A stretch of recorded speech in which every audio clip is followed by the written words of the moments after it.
bonsoir à tous. Merci de nous joindre ici au Sénat pour Bouge la France. Alors le programme ce soir, on va parler du scandale financier du moment aux États-Unis avec une des plus grosses agences de notation qui s'est complètement plantée sur la crise des subprimes et du coup il y a un trou financier important. L'action a perdu 12% aujourd'hui, nous dira Jean-Louis Gombault. Ensuite, on reste aux États-Unis en se demandant pourquoi Hillary Clinton est la seule à ne pas avoir compris qu'elle avait perdu les primaires. Obama est très très proche du but, nous dira Charlotte Lepris, chercheuse à l'IRIS. Êtes-vous favorable à la hausse de la redevance télé? C'est la question qu'on vous a posée aujourd'hui sur le Figaro.fr. Il faut dire que la commission Copé se réunissait et a proposé de nouvelles options dont on parlera avec deux de ses membres, Catherine Morin-Desailly qui est sénatrice UDF de Seine-Maritime et le producteur Nicolas Trot. Voilà pour le programme de la soirée. Je vous souhaite une excellente émission. Le journal, ça va y Arojek. Bonsoir. Les marins-pêcheurs réclamaient un geste fort. Ils l'ont obtenu. Le gouvernement a annoncé une aide de 110 millions d'euros pour faire face à la flambée du carburant. Ce soir, les ports de Dunkerque, de Calais et de Boulogne-sur-Mer ont été débloqués. À Marseille, les pêcheurs ont levé leur barrage vers 3 dépôts pétroliers des Bouches-du-Rhône. François Fillon appelle ce soir à la reprise du travail. Une fin de crise après une journée bien mouvementée. Catherine Rougerie. Une urgence et c'est une crise très très lourde à gérer. Et si les bateaux partent au clash, on ne pourra arrêter personne parce qu'on s'est fait cracher quand même dessus ce matin. Les représentants qu'on est, par la base, on s'est fait descendre. Ah oui, là ça rigole plus maintenant. Ça fait 8 mois que je le dis, c'est pas un jour.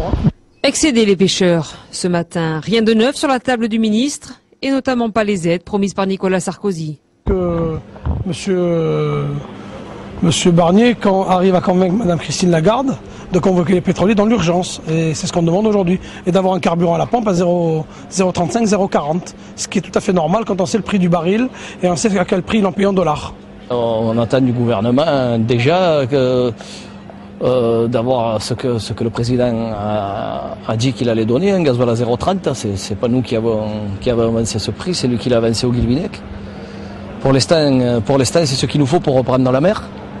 En plus des coûts du carburant qu'ils ne peuvent pas répercuter sur les poissons vendus à la criée, les pêcheurs subissent de plein fouet la concurrence et sont prisonniers des quotas européens. On a incité et favorisé dans les aides, les subventions pour la modernisation, pour faire des plus grosses unités, notamment pour le thon, et aujourd'hui on leur met des quotas. Cet après-midi, le ministre de la Pêche Michel Barnier a promis le versement de 110 millions d'euros d'ici la fin de l'année. Une anticipation sur les 310 millions annoncés le 13 janvier dernier. Voilà, et en marge de ces négociations, des affrontements ont lieu ce matin entre pêcheurs et forces de l'ordre devant le ministère de l'Agriculture. 4 policiers ont été blessés, dont 3 sérieusement.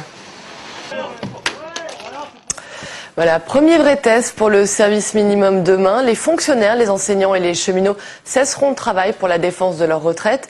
Une grève soutenue par 60% des Français selon un sondage Via Voice pour Libération. Pour François Fillon, qui s'exprimait ce soir sur France 2, la question des retraites a été réglée en 2003. Je suis très attentif à ce conflit comme à toute manifestation de nos concitoyens. Simplement, je fais remarquer que cette question, elle a été tranchée en 2003. C'est la loi de 2003 que j'avais portée à l'époque devant le Parlement. Sauf qu'entre-temps, les seniors n'ont pas retrouvé le travail. Oui, enfin, c'est pas tout à fait vrai, mais cette loi, elle prévoit quoi? Elle prévoit, comme cela a été dit tout à l'heure très bien, d'augmenter progressivement la durée de cotisation au fur et à mesure que la durée de vie augmente. C'est normal, on peut pas passer une partie de plus en plus importante de sa vie à la retraite, alors même que personne n'est là pour payer des retraites de plus en plus longues. La mobilisation de demain sera donc le premier vrai test pour le service minimum mis en place en début d'année. La loi oblige les grévistes à signaler tout mouvement 48 heures à l'avance. Flora Sauvage.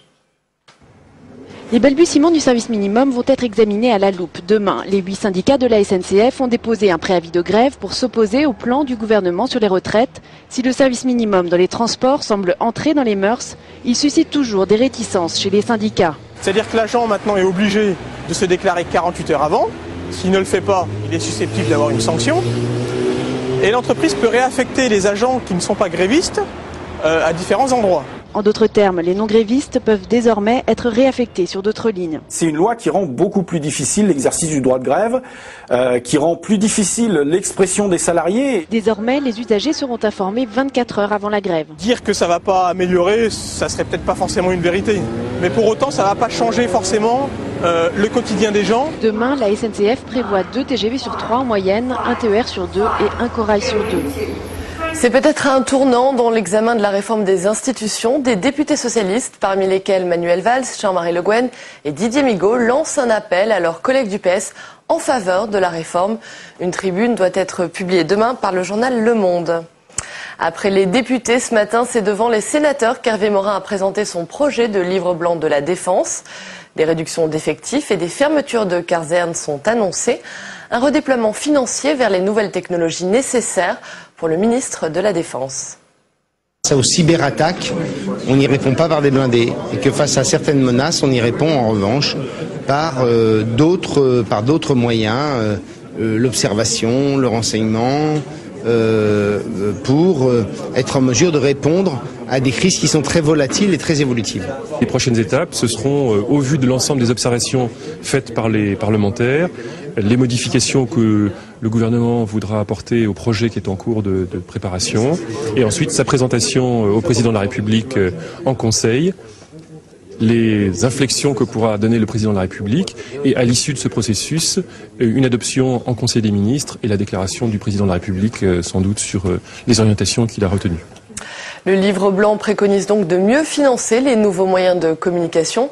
Thomas Raguet a suivi le sénateur Philippe Nogrix dans les Landes. À bord de ce 15 VIP de l'armée de l'air, le sénateur Philippe Nogrix est en mission. Destination Mont-de-Marsan dans les Landes, où se trouve le centre d'expérience aérienne militaire.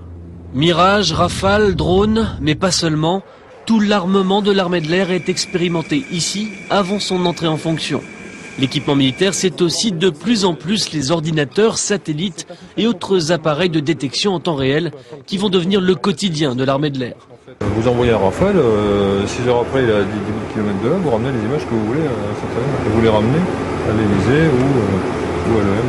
Et là le politique peut comprendre la situation, l'analyser et décider oui ou non si tel objectif on le passe ou pas. Philippe Nogrix rendra en juin un rapport intitulé « Du satellite à l'homme de troupe ». Pour lui, la communication est un enjeu essentiel pour la défense de demain. Petit à petit, on va aller vers une connaissance de plus en plus approfondie du champ de bataille, avec des transmissions quasiment en liaison directe, ce qui permettra d'abord une interprétation par les états-majors de ce qui se passe dans le camp ennemi, et d'autre part, avant l'intervention de nos troupes, d'essayer de les protéger au maximum, puisqu'ils connaîtront exactement le terrain sur lequel ils auront à opérer. Définir les besoins de l'armée de demain, c'est tout l'objectif du livre blanc de la défense qui doit être rendu en juin à Nicolas Sarkozy. Les travaux de la commission du livre blanc doivent éclairer les principes que nous devons respecter. C'est bien l'ensemble des acteurs de la défense et de la sécurité qui doivent être capables de communiquer. Donc la maîtrise de la communication devient certainement un des enjeux majeurs du développement des forces de défense. Pour l'heure, rien n'est arrêté, ce sera aux politiques de trancher, mais des tendances semblent déjà se dessiner au moment où un autre sénateur de droite, Yves Fréville, dénonce le manque de moyens de l'armée. Il faut dire que l'armée souffre d'un déficit de matériel neuf, notamment d'avions de transport, ce qui l'oblige à louer de vieux Ilyushin au pays de l'Est. Le TA décapité après l'arrestation de son chef présumé. 4 dirigeants du mouvement séparatiste basque ont été arrêtés hier soir à Bordeaux. Parmi eux, Javier López Pena, dit Thierry, le chef de l'appareil politique de l'ETA. José Luis Zapatero, le chef du gouvernement espagnol, s'est félicité d'un coup très dur porté au mouvement terroriste. À l'étranger, au Liban, une sortie de crise se dessine. Une élection présidentielle aura lieu dimanche, après l'accord conclu entre la majorité et l'opposition libanaise. L'opposition menée par le Hezbollah, qui a démantelé le camp qui paralysait le centre-ville de Beyrouth depuis décembre 2006. Nicolas Sarkozy parle de grands succès. Aux États-Unis, Barack Obama tout proche de l'investiture démocrate. Après sa victoire hier dans l'Oregon, le sénateur de l'Illinois revendique la majorité absolue des délégués. Mais sa rivale, Hillary Clinton, ne jette pas l'éponge après sa victoire dans le Kentucky. Charlotte Riesi. C'est une des courses à l'investiture les plus serrées de l'histoire moderne. Hillary Clinton ne s'annonce pas vaincue, même si mathématiquement elle ne peut plus remporter l'investiture. Barack Obama, quant à lui, espérait distancer définitivement son adversaire. Objectif manqué. En remportant l'Oregon, le sénateur de l'Illinois frôle le seuil des 2025 délégués nécessaires, mais sans l'atteindre encore une fois. Ce qui ne l'empêche pourtant pas de se projeter déjà dans le duel contre John McCain. Quelle que soit l'issue de ces primaires, Madame Clinton a fait voler en éclats des mythes. briser des barrières et changer l'Amérique où mes filles et les vôtres passeront à l'âge adulte. Nous l'en remercions. Un éloge qui n'est sans doute pas sans arrière-pensée. Barack Obama a besoin du soutien d'Hillary Clinton. Il n'arrive pas à séduire l'électorat ouvrier blanc. Selon un sondage CBS dans le Kentucky, 42% des électeurs de la sénatrice de New York préféreront voter pour John McCain si Barack Obama remporte l'investiture. C'est la fin de ce journal. Tout de suite, vous retrouvez Pierre Sled et Jean-Louis Gombaud.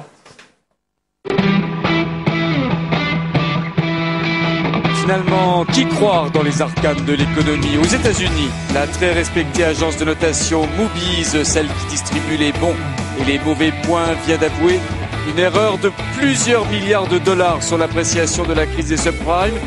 De quoi n'y plus rien comprendre, mais soyez rassurés. Jean-Louis Gombaud est là pour éclairer votre lanterne. Bonsoir Jean-Louis. Bonsoir Pierre.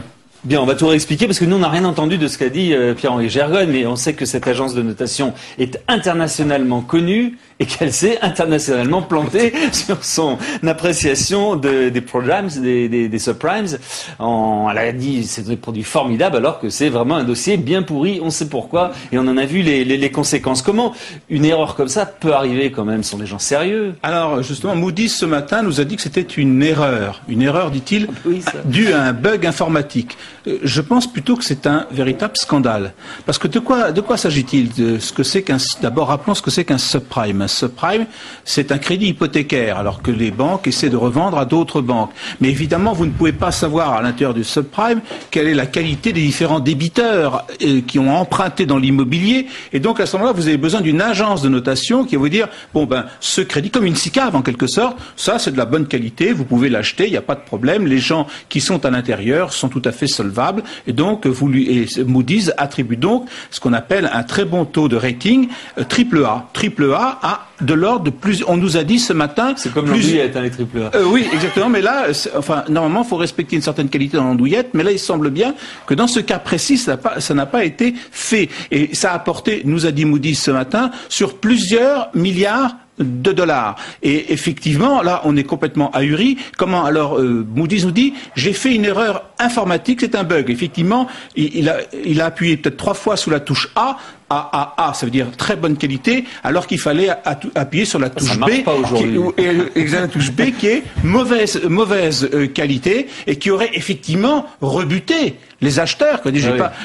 Donc c'est quand même quelque chose d'assez extraordinaire. Et comment ça se fait que ces agences peuvent faire la pluie et le beau temps quand même sur un marché comme ça? Alors il y en a 3 ou 4 qui sont extrêmement importantes à l'échelle du monde, tout simplement parce que, quelque part, elles sont utiles. Parce qu'aujourd'hui, les débiteurs sont internationaux et les créanciers sont internationaux. Par exemple, les régions françaises, elles vont demander à Moody's, à Fitch ou à Standard & Poor's d'être notées. Pourquoi? Parce qu'elles ont besoin de s'endetter. Alors, vous avez un Chinois, quelque part, ou une région des Hauts-de-Seine, par exemple, il ne connaît pas. Donc, il va voir qu'elle demande un crédit, et à ce moment-là, elle se fait noter par Moody's. Le Chinois voit Moody's a une réputation en théorie internationale. Il lui dit AAA, très bonne qualité. Le Chinois prête. Dans le cas des Hauts-de-Seine, c'est évidemment la vérité. Mais effectivement, donc, ces agences ont pris une importance extraordinaire à cause du caractère international. Il faut une référence. Et ce qui est extraordinaire, c'est que vous ne pouvez pas vous dire, vous, Pierre Sled, je suis maintenant une agence de cotation internationale. Oui. Il faut que vous soyez agréé. Agréé par qui? Agréé par la bourse de New York. C'est la bourse de New York parce que si vous êtes agréé par la bourse de Paris, New York Stock Exchange. Par le New York Stock Exchange, si vous êtes agréé par la bourse de Paris, ça n'a pas une immense importance parce qu'elle est trop petite pour faire référence. Donc ces gens-là sont agréés par la bourse de New York. Et ce qui est extraordinaire, c'est que la SEC a donc agréé Moody's. Et après cette erreur, elle maintient son agrément, oui. et donc on est quand même un petit peu perdu. Je fais une connerie et je confirme. Exactement. Et il peut y avoir, excusez-moi, est-ce qu'il peut y avoir des class action là-dessus, des gens qui portent plainte parce qu'ils ont été dupés, fraudés? Exactement. Alors d'ores et déjà, on sait que il y a aujourd'hui 37 procès à New York, dont je crois 6 ou 7 portent sur les agences de notation. On estime que ces gens étaient trompés, d'autres estiment qu'ont été spoliés, mais quelque part, il y a quand même un dérèglement de tout ça. Par exemple, aujourd'hui, il y a eu l'Assemblée générale des actionnaires du Crédit Agricole. Et ça a été particulièrement houleux. Comment se fait-il? Bon, bien sûr, les agences de notation, bien sûr. Enfin, comment se fait-il qu'on ait acheté pour 9 milliards d'euros de subprime? Oui, cela dit, Jean-Louis, dans le monde financier et bancaire en général, ça va pas très très bien en ce moment. À se demander si ces gens-là sont des gens sérieux. Quand on voit la Société Générale, les 50 milliards et le reste, non? Oui. Alors, les 50 milliards, c'est un peu différent, mais il y a les 50 milliards engagés par la Société Générale, les 5 milliards de pertes, et à côté de ça, il y a 4 milliards de dépréciation d'actifs dus au subprime. Au Crédit Agricole, vous en avez 9. À l'Union des banques suisses, 15 milliards. Donc, parce que c'est un virus, le subprime, vous n'étiez pas obligé de l'acheter, même si c'était bien noté. Il faut quand même faire attention. Donc, on dit que le système financier aujourd'hui marche sur la tête, mais on se demande même s'il y a quelque chose dans la tête. Merci beaucoup, Jean-Louis. On va passer aux États-Unis maintenant, à ce qui s'est passé cette nuit. C'est quasiment gagné pour Obama. Obama à la fête, Clinton à la peine. Les jeux semblent bel et bien joués outre-Atlantique dans le duel démocrate. Pendant ce temps, McCain, le républicain, peaufine déjà son argumentaire d'une victoire finale qu'il espère. Sur le plateau de Bouge la France, la spécialiste Charlotte Lepri qui sait tout sur la politique américaine. Elle vous en dit plus encore ce soir sur cette campagne qui n'en finit pas. Bonsoir Charlotte, j'aime bien parce que Pierre-Henri vous a mis la pression, vous savez tout, on va tout vous demander sur ce qui se passe aux États-Unis. Moi j'ai regardé cette nuit, alors je suis resté quand même jusqu'au Kentucky, qui était vers 2h30 du matin, j'ai pas eu le courage d'attendre 5h du matin pour l'Oregon, mais bon, en l'occurrence c'est quand même plutôt Obama qui est proche du but, tout le monde le sait, tout le monde sauf peut-être Hillary Clinton qui visiblement a pas l'air de comprendre qu'elle a perdu, elle a vraiment perdu, ça y est. Ça fait quand même quelques temps qu'on répète les mêmes choses, que Obama est vraiment sur une ligne vers la victoire, vers l'investiture. Mais Hillary Clinton, pour l'instant, s'accroche à cette course à l'investiture, a vraiment du mal à lâcher. Alors, pourquoi? Il y a plusieurs raisons qui sont émises. Elle veut vraiment avoir une marge de manœuvre et un pouvoir de négociation vis-à-vis du camp démocrate. Pour des problèmes d'argent, d'abord, parce qu'elle est très endettée et que 11 millions qu'elle a mis personnellement, 11 millions de dollars. Exactement. Donc elle est très endettée, donc elle a besoin de continuer d'amasser un peu d'argent et d'être présente encore, de montrer sa capacité à être un leader pour le camp démocrate. Il y a aussi, on parle d'une possibilité de ticket. Alors, le fait qu'elle négocie un peu la vice-présidence. C'est surtout elle qui en parle depuis un bon moment déjà. C'est elle qui avait lancé l'idée d'ailleurs. Alors, donc, comment elle peut être vraiment une vice-présidente? On a vu déjà que quand elle était la première dame des États-Unis, elle avait eu du mal à rester à sa place de première dame et avait voulu vraiment lancer des politiques, voulait faire la réforme de l'assurance santé. Donc, si elle devient vice-présidente, elle sera une vice-présidente assez particulière qui s'investira beaucoup et qui n'arrivera pas à se réserver au petit cadre de la vice-présidente. Donc, ça vous voyez Obama à la Maison Blanche avec d'un côté Hillary Clinton et Bill qui est pas loin quand même non plus. Ça serait un petit ménage à trois assez sympathique. C'est vraiment une configuration qui serait très difficile pour Obama en tant que président d'avoir à gérer le couple Clinton à côté de lui. Est-ce qu'en ce moment justement on est dans la période de deal? Est-ce que c'est une explication par exemple qu'en ce moment si Hillary Clinton n'annonce pas sa défaite et reconnaît pas la victoire d'Obama, c'est justement parce qu'ils en sont à dire ah ben voilà, il y a les 11 millions que je dois, faudrait me les rembourser et puis voilà. On est vraiment dans une phase de négociation là-haut, au sein du Parti démocrate. On voit déjà qu'il se négocie au niveau de l'argent, c'est-à-dire qu'il y a quelques jours, on a entendu que les deux staffs, celui d'Obama et celui de Clinton, allaient travailler ensemble quand le candidat serait investi pour récolter de l'argent ensemble. Bon, l'argent, c'est le nerf de la guerre dans la campagne électorale américaine, donc il faut vraiment avoir des fonds. Cette réunification, c'est la tendance actuelle. On voit Obama qui a parlé en termes assez sympathiques quand même vers Hillary Clinton. Hillary Clinton qui a défendu plusieurs fois Obama alors que ces derniers temps, c'était quand même plutôt l'attaque frontale. Donc là, on sent vraiment il y a un mouvement qu'on peut déceler dans le camp démocrate. Qu'est-ce qu'il va en faire d'Hillary Clinton, Obama, lorsqu'il aura gagné au moins l'investiture? Il va en avoir besoin pour certaines voix qui lui échappent complètement encore pour l'instant. C'est pour ça qu'Hillary Clinton a quand même fait des bons scores à ses dernières primaires. Dans le Kentucky, notamment. Bien sûr, elle a gagné avec une marge quand même assez considérable. Donc il y a tout l'électorat blanc ouvrier qui échappe à Obama. Il a besoin du soutien d'Hillary Clinton pour récolter ces voix-là qui sont démocrates. Mauvaise nouvelle quand même cette nuit, malgré sa victoire dans l'Oregon pour Obama, c'est le fait que 50% des électeurs d'Hillary Clinton déclarent qu'ils ne voteront pas pour Obama si c'est le candidat. C'est quand même beaucoup de déchets. Ça, pour l'instant, c'est les conséquences de la guerre fratricide entre les deux candidats. Ça va se calmer. Ça va se calmer. Ça va se calmer parce qu'ils ont quand même en face un John McCain. Si l'alternative c'est Obama ou John McCain, pour un démocrate, c'est quand même assez difficile de dire je vais plutôt voter John McCain plutôt qu'Obama. C'est pas une tendance qui devrait se confirmer dans les mois à venir. Est-ce qu'on n'est pas aussi dans une opération de stratégie de la part d'Hillary Clinton qui se dit maintenant c'est perdu, disparaissons parce que le coup est peut-être jouable dans la mesure où elle pense peut-être que McCain va battre Obama et elle va peut-être aider ça et qu'elle se dit que McCain à son âge fera pas de mandat et elle peut être le recours à la fin du premier mandat de McCain. Là, il faut replonger dans l'histoire, la vie d'Hillary Clinton. Son ambition depuis des années, c'est d'être présidente. C'est quand même quelque chose qu'on voit quand on voit son parcours. C'est vraiment ancré dans son parcours professionnel, son parcours personnel. C'était d'abord Bill qui devait prendre la tête de la Maison-Blanche et ensuite elle. Donc c'est quelque chose qu'elle va pas abandonner très facilement. Donc c'est vraiment une hypothèse qui peut être prise en considération. Et je croyais qu'aux États-Unis, alors c'est vrai que Nixon déroge à cette règle. C'est aux États-Unis, lorsqu'on perdait une investiture comme ça ou même une élection, on se retirait quasiment de la vie politique. Ça n'a pas l'air d'être vrai pour elle. Elle a décidé à continuer coûte que coûte. Il y a vraiment le côté, un caractère très combatif chez elle qui explique la continuité, le fait qu'elle y croit vraiment, qu'elle pense qu'elle est vraiment quelqu'un qu'elle va apporter quelque chose au pays. Donc elle a cette conviction-là et c'est pour ça d'ailleurs qu'elle continue pour l'instant la campagne puisque elle croit vraiment en elle plus que tous les autres autour d'elle. C'est vraiment une force qu'elle a. Maintenant, le système américain n'est pas le même que le système français où on voit les hommes politiques français durer dans le système. Aux États-Unis, c'est vrai que c'est John Kerry, on n'en entend plus parler. Ça passe quand même assez rapidement. Hillary Clinton, je disais, une dépêche qui est tombée au début de l'émission. Là, elle va faire appel devant le parti pour encore les histoires du Michigan et de la Floride. Qui ont voté, pour rappeler ce qui s'est passé, allez-y, vous savez ça aussi. Alors, ces deux États ont voté leur primaire, mais n'ayant pas respecté les règles du Parti démocrate, c'est-à-dire qu'ils ont voté avant ce qui était interdit par les règles du parti. Le parti a décidé d'annuler les votes qui ont eu lieu en Floride et au Michigan. Oui, alors, et c'est des votes importants. Non sans raison quand même, il n'y a pas que l'histoire du temps qu'ils étaient avant les délais, il y a aussi l'histoire que quand même, par exemple, je crois que c'est dans le Michigan, il n'y avait pas de bulletin Obama, donc c'est normal qu'il n'ait pas fait c'est normal qu'il n'ait pas fait un bon score. Le parti ayant désavoué les élections, les primaires qu'il y avait au Michigan et en Floride, Obama a décidé de ne pas faire campagne.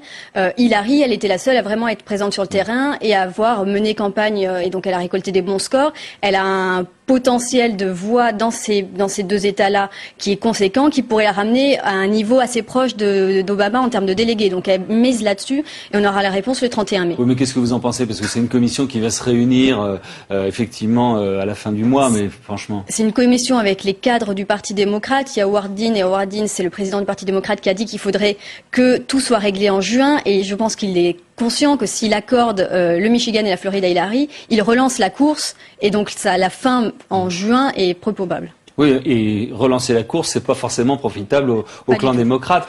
Où est-ce qu'on en est dans l'humeur? Est-ce que, Hillary Clinton, visiblement, elle continue, ou du moins elle fait semblant, ou elle deal, je sais pas. Mais l'humeur générale démocrate, y compris d'ailleurs dans le clan d'Hillary Clinton, est-ce que c'est de reconnaître que ça y est, Obama a gagné maintenant? C'est vraiment une tendance là qu'on sent actuellement. Il faut savoir quand même que cette campagne a polarisé les démocrates. On a vraiment senti des groupes se former au sein des partis. Donc il va y avoir quand même des tendances qui vont s'affirmer dans le parti. Donc il va falloir voir dans les mois à venir. Il va y avoir vraiment unifier le Parti démocrate pour pouvoir gagner l'élection en novembre. Et ça c'est quand même un challenge.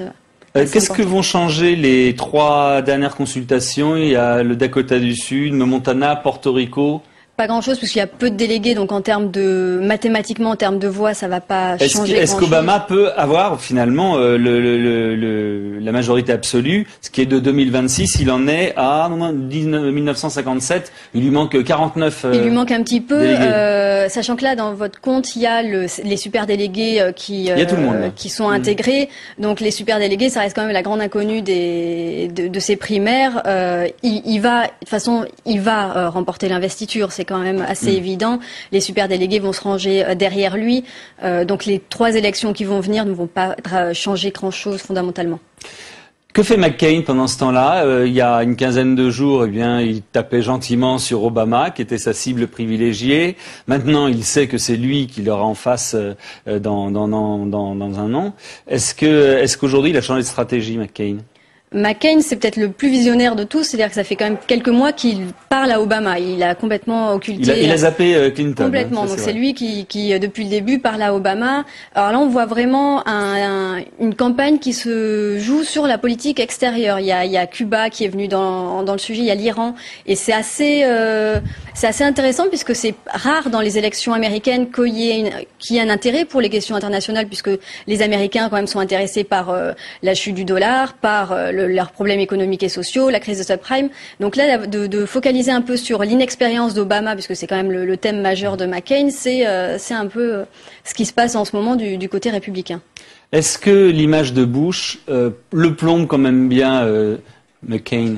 En ce moment, oui, alors c'est assez drôle la façon dont il gère sa campagne, parce que au début, il s'en était bien différencié, il avait bien marqué ses différences avec George Bush, il ne le citait pas, il faisait aucune référence au bilan de George Bush. Et puis ces derniers temps, des vidéos ressortent, il est présent auprès du président actuel.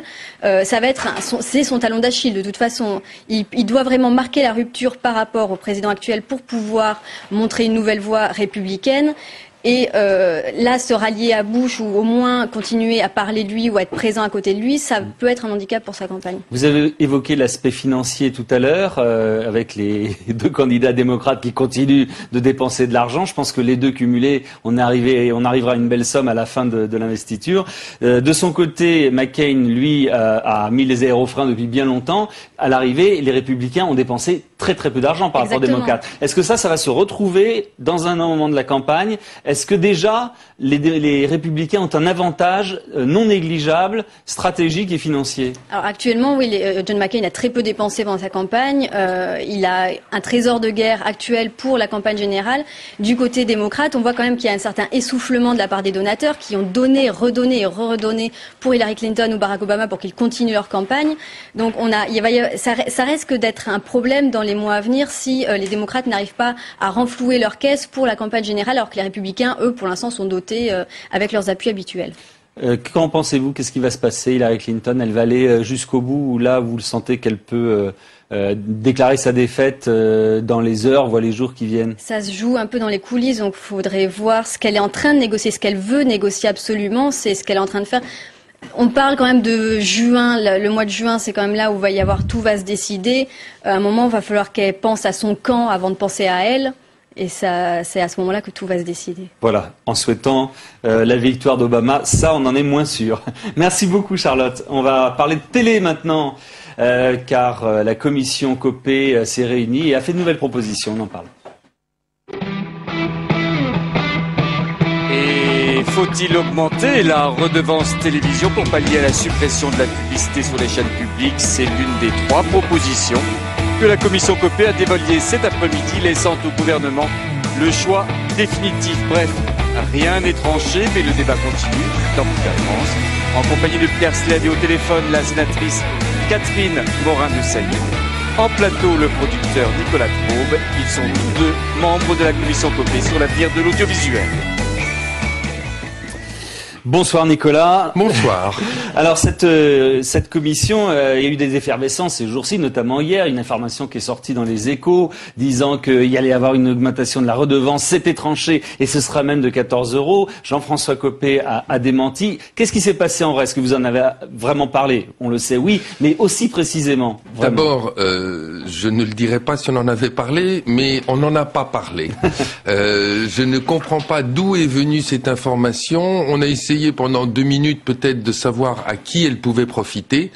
Je ne sais pas très bien, je ne comprends pas pourquoi. Non, ça fait pas peur, je crois pas que ça fasse peur. Je pense qu'il y a beaucoup de choses qui sont dites à propos de la redevance et sur l'augmentation de son coût et sur le fait que ce serait un impôt impopulaire. Je suis pas sûr que ce soit aussi vrai, mais c'est pas tout à fait le débat. Là, ce qu'on n'a pas très bien compris, c'est comment un journal aussi sérieux que les Échos n'a pas essayé de vérifier ses sources. Voilà. Donc, à part ça, on en a parlé 3 minutes. On a trouvé que c'était assez grotesque et que ce n'était pas du tout un des sujets de conversation. Ouais. Alors, vous n'avez peut-être pas parlé effectivement de l'augmentation pure de la redevance, néanmoins de l'élargissement de l'assiette, ça vous en avez parlé puisque ça fait partie des scénarios qui sont proposés. En fait, finalement, c'est une solution qui est consensuelle, cette solution d'élargir l'assiette. Alors pour l'instant, il n'y a pas de décision qui ont été prises sur aucun des sujets. Nous avons dressé aujourd'hui, grâce au travail qu'ont fait Simone Harary et Patrice Martin-Lalande, une liste de possibilités qui permettront à France Télévisions d'avoir suffisamment de ressources pour non seulement remplacer la publicité qui va disparaître entre 2009 et fin 2011, mais aussi pour avoir les moyens propres pour assurer son propre développement. Donc parmi ces solutions, il y a l'augmentation de la redevance, qui est une des possibilités, l'élargissement de l'assiette et aussi la possibilité de taxer les Français les 5% de Français de foyers français qui ne payent pas la redevance, mais qui ont un ordinateur et qui donc regardent la télévision dessus. Regardent la télévision dessus. Catherine Morin-Desailly au téléphone avec nous. Bonsoir Madame la sénatrice. Bonsoir. On a cru comprendre que chacun donnait, puisqu'il y a plusieurs scénarios, sa préférence. Est-ce que ce premier scénario de l'élargissement de l'assiette, ça vous plaît à vous? Moi, je pense que c'est important d'avoir une vraie réflexion à l'occasion de cette commission sur la redevance. En tant que sénateur et membre de la commission des affaires culturelles, on a eu, l'ensemble des sénateurs, une vraie réflexion sur ce sujet depuis plusieurs années. Et il y a un consensus qui se dégage parmi nous pour dire que la redevance doit être un mode de financement dynamique et pérenne pour l'audiovisuel public, un audiovisuel public bien sûr de qualité. Et surtout, on pense que l'occasion nous est donnée de faire la pédagogie de la redevance. Aujourd'hui, elle est adossée à la taxe d'habitation, donc elle est davantage perçue comme un impôt que comme, en fait, un vrai abonnement. Oui, elle est groupée. Oui. Voilà. Je pense que c'est important de le redire à nos concitoyens. Et on sait que la redevance n'a pas augmenté depuis 10 ans, qu'elle est très largement en deçà de ce qui est perçu dans nos pays voisins européens, et que ce matin s'est dégagé quand même un assez large consensus sur l'idée qu'il faudrait au moins avoir une indexation de la redevance année après année, de façon à ce qu'elle puisse se conjuguer à l'augmentation du coût de la vie. Oui, ce qui paraît logique et ce qui existe d'ailleurs dans d'autres pays. Mais la redevance pour les résidences secondaires, par exemple, pour les ordinateurs, ce qui n'existait pas, ça paraît pas complètement absurde? Non, sur la résidence. Non, je ne trouve pas. Moi, d'ailleurs, je serais plutôt favorable, non pas à la redevance en fonction des résidences secondaires, mais plutôt en fonction des postes dont on dispose. Parce qu'après tout, dans une résidence secondaire, c'est un poste supplémentaire, au même titre qu'on peut avoir dans sa résidence un poste supplémentaire. Je pense qu'il faut être aussi dans un principe de neutralité technologique, conscient aujourd'hui qu'on regarde plus forcément la télévision sur une télévision traditionnelle, mais aussi sur un ordinateur. Alors, Nicolas Trose. Oui. Pardon, excusez-moi Catherine, mais je voudrais bonjour depuis tout à l'heure. Je voulais dire quelque chose. Je suis totalement d'accord avec ce que vous dites sur la redevance. On a essayé à un moment donné de la diaboliser. Alors ce soir, il y a 2 personnes qui sont en faveur de la redevance, donc on ne va pas polémiquer avec des membres de la commission qui sont moins favorables à l'augmentation de cette redevance. Mais je voudrais simplement pointer que la redevance offre le financement pour plus de 5 chaînes qui sont extrêmement variées pour à peu près 11 € par mois, et que le moindre abonnement à un des satellites, c'est entre 25 et 30 € par mois. Oui, mais alors Nicolas, là et d'ailleurs je prends les feuilles des internautes qui réagissent là-dessus, qui disent mais attendez, nous on n'a pas demandé de payer pour 5 chaînes, nous on n'en regarde pas 5, on en regarde 2, 1 ou pas du tout. Absolument, mais il se trouve que c'est ce qu'on appelle le service public, que je crois que l'existence du service public est extrêmement importante dans des pays qui ont la taille de nos pays européens pour créer un lien social, parce qu'il n'y a pas suffisamment de richesse en France pour avoir suffisamment de chaînes comme aux États-Unis dans lesquelles il y a des chaînes qui font un peu de tout. Ici, il y a des chaînes qui sont extrêmement commerciales ou qui sont de service public. Et je crois qu'on a besoin de chaînes de service public. Et d'ailleurs, les téléspectateurs s'en rendent compte puisqu'ils sont plus de 35% à les regarder tous les jours. Alors, le deuxième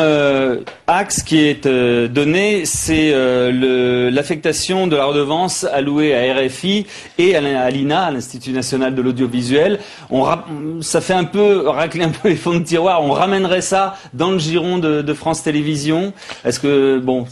C'est une décision, je ne sais pas Catherine si vous voulez en parler, mais je crois que c'est une décision qui est assez sage dans la mesure où je pense que l'INA, qui travaille aussi beaucoup pour les chaînes privées, peut avoir un budget autonome qui sera financé évidemment par l'État en substitution de la redevance, mais que la redevance devrait un peu plus les images, par exemple, pour compenser. Oui, je crois qu'il y aura surtout une somme qui sera à peu près équivalente, qui devrait être discutée avec les grandes chaînes privées, qui vont bénéficier du report de la publicité de France Télévisions sur ces chaînes privées et qui vont être probablement taxées à une hauteur qui devrait permettre la substitution, mais des deux sommes. Ce qu'il y a de bien dans la proposition qui est faite, c'est que du coup, ce ne sont pas les chaînes privées qui financent ne serait-ce qu'une partie de l'activité de France Télévisions, parce que ça c'était quelque chose de assez désagréable. Oui, Catherine Morin-Desailly. Oui. Je n'ai pas grand-chose à rajouter parce que Nicolas Traube a bien expliqué le consensus qui s'est dégagé autour de ces propositions ce matin. C'est tout à fait exact. Est-ce que les deux scénarios qu'on vient de... Je voulais juste rajouter quelque chose. Sachez que les membres de la commission, avant de prendre ce genre de décision, ont été extrêmement attentifs au fait que nous souhaitons que RFI ait les moyens de continuer cette présence qui est vraiment importante pour la voix non seulement de la France, mais de la démocratie dans tellement de pays d'Afrique, et que l'INA est un outil auquel nous sommes tous très attachés. Donc ce n'est pas de gaieté de cœur que nous avons proposé cela. Le troisième axe, c'est la taxation des produits bruns, c'est-à-dire des télévisions, de tout ce qui est appareil qui concerne la télévision. Catherine Morin-Desailly, est-ce que ça avait été évoqué tout au début, à un moment donné, puis ça revient? Oui, ça revient en effet, c'est le scénario numéro 3, qui a peut-être moins la préférence, je ne sais pas ce que Nicolas Traube en pense, que la solution 1 et la solution 2. Moi, je pense que la solution 1 et la solution 2 mériteraient d'être plus examinées. La solution 3 me paraît un petit peu moins légitime. Oui, je suis aussi d'accord. La solution 2, vous ne l'avez pas encore explicité, c'est de taxer les fournisseurs d'accès à l'Internet qui ont un chiffre d'affaires très important et qui, surtout, ont des marges de rentabilité très importantes et qui diffusent des images sans participer au financement. Oui, pas à grand-chose, donc tant mieux pour eux pour l'instant, mais il a été évoqué une taxe sur leur chiffre d'affaires qui serait une très bonne solution à mon sens. Les produits bruns, personnellement, je trouve ça un peu compliqué de taxer des produits qui sont vendus à des consommateurs, à faire renchérir le coût de vente de ces produits. Ça revient un petit peu au même qu'augmenter la redevance finalement d'une certaine façon, parce qu'on taxe ceux qui regardent la télévision. Alors il y a le scénario 1, 2 et 3. On se dit, vous avez chacun votre préférence. Et on se dit, pourquoi on ne pourrait pas prendre un peu de chaque, à des doses peut-être plus homéopathiques? Mais Jean-François Copé a On a bien, je me permets d'intervenir à ce stade du débat, on a bien spécifié ce matin que ces scénarios n'étaient ni définitifs, qu'ils pouvaient être alternatifs les uns aux autres, et qu'on pouvait s'inspirer de plusieurs propositions faites au sein de ces scénarios pour continuer à avancer sur le dossier. Ce que je voulais dire sur la taxation des fournisseurs d'accès Internet, comme l'a dit Nicolas Traube, ça me semblerait légitime qu'ils participent au financement de l'audiovisuel public. C'est une proposition à titre personnel que j'avais faite avec un amendement au moment de la loi d'Abzi, sur les droits d'auteur donc, puisqu'on voit qu'aujourd'hui la création audiovisuelle, eh bien, elle s'exprime aussi bien sur ces modes de consommation de l'image, et tous les contenus qui sont produits pour France Télévisions, l'audiovisuel public, eh bien, elle bénéficie largement maintenant aux fournisseurs d'accès.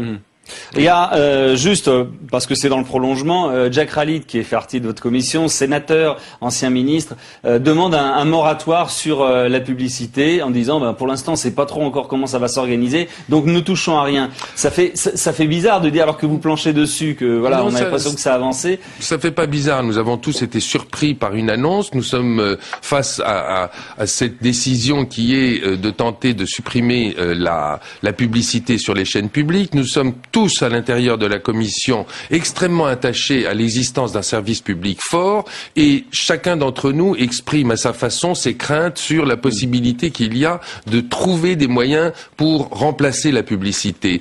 Personnellement, est-ce que l'urgence peut faire des bêtises?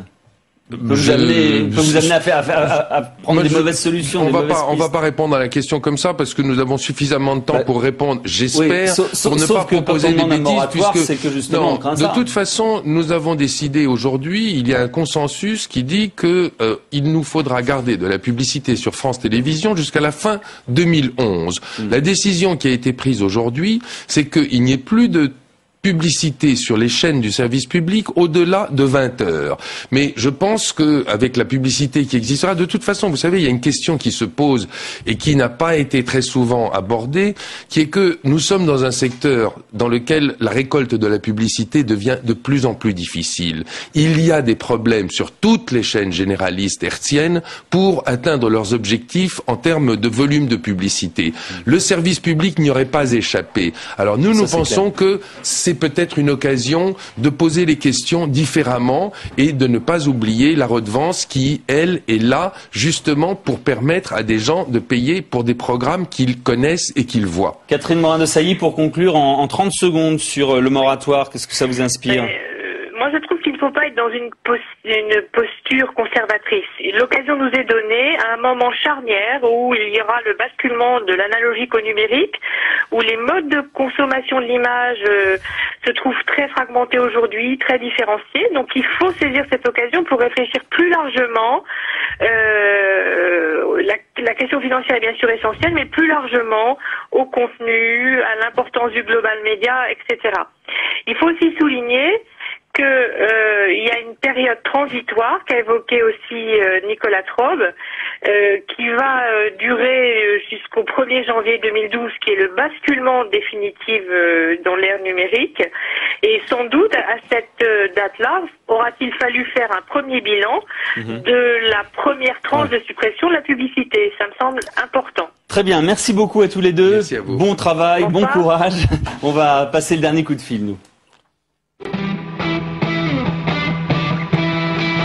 Le TA frappé à sa tête avec l'arrestation de son numéro 1, Javier Lopez Peña, arrêté hier à Bordeaux. Faut-il croire dès lors à la fin des agissements du groupe terroriste basque? Jean Kikitzola, grand reporter au Figaro, est en ligne dans Bouge la France. Bonsoir Jean Kikitzola. Bonsoir. Bonsoir. Alors donc le numéro 1 a été arrêté hier, interpellé à Bordeaux. Est-ce que pour autant le TA est franchement décapité? Non, la réponse est malheureusement non. Elle est très loin d'être décapitée. C'est une organisation qui a pour principe, à chaque fois qu'un chef tombe, d'avoir derrière lui 2 ou 3 personnes qui sont susceptibles quasiment immédiatement de prendre la relève. Mais oui, ça s'était passé déjà en 2004 avec Michael Hansa, qui est l'ex numéro 1, qui avait été donc arrêté. Derrière, là, c'est une hydre à combien de têtes finalement? Écoutez, c'est d'abord une organisation extrêmement hiérarchisée, avec un certain nombre d'appareils, pour utiliser le terme de jargon de l'organisation, avec un certain nombre d'organisations au sein même de l'organisation ETA qui s'occupent de logistique, qui s'occupent des assassinats et des attentats, qui s'occupent de fournir les faux papiers. Et donc en fait, à chaque fois, à chaque appareil, vous avez 2 ou 3 ou 4 personnes qui s'occupent de la direction de ces différentes filiales, on va dire, de l'organisation centrale. J'imagine que celui qui a été arrêté était pisté depuis longtemps. À partir du moment où on arrête le numéro 1, est-ce que en même temps, simultanément, on piste depuis de longs mois ceux qui pourraient reprendre derrière, ou on ne sait absolument pas qui c'est?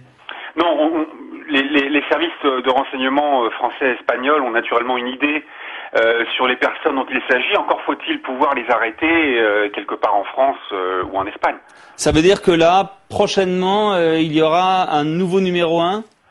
Oui, bien évidemment, si ce n'est pas déjà le cas, et de toute façon, il y aura également d'autres interpellations dans un avenir proche, et naturellement, à chaque fois, il y aura la relève qui attendra. Très bien, merci beaucoup.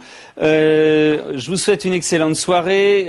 C'était Philippe de Sonny qui a réalisé cette émission, Pierre-Henri Jargogne, notre rédacteur en chef comme tous les jours, Ariane Nicolas, Élise Buridard qui l'ont préparé. Julien Drey est dans Face à nous maintenant avec Michel Grossior. Je vous souhaite une excellente soirée et je vous donne rendez-vous à demain soir à 22h. Au revoir, merci.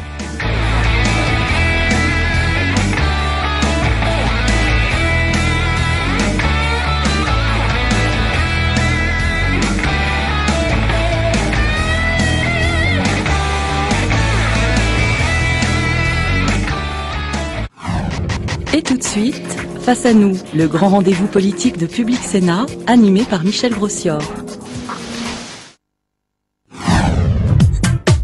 3 questions dans Face à Face. D'abord, quelle part pour la défense des droits de l'homme dans la politique de la France? La réponse de Ramayat, la secrétaire d'État qui en est chargée.